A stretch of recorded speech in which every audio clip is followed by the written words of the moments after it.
try a TikTok hack. I'm going to enhance it my way. I have some of the great value. I put the cheese on the waffle iron. I'm going to let it sit for a minute before I close it. Then I'm going to close it and let it sit for a few more minutes until it crisps up. Then I'll add the pepperoni. I'm going to place my pepperoni and a slice of bread.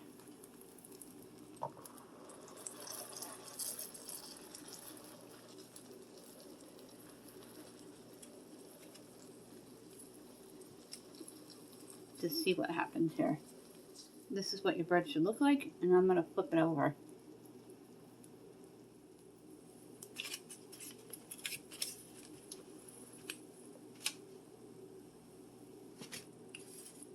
Always be careful around a hot waffle iron so you don't get burned.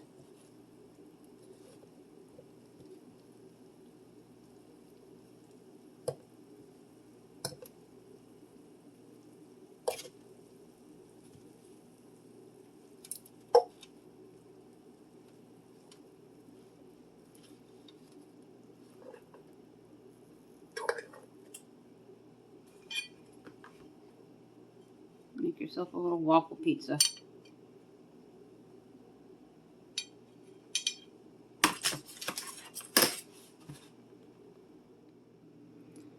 Here's what the waffle pizza looks like, and the pepperoni is blended in with the cheese, and the bread toasted up nice and crisp.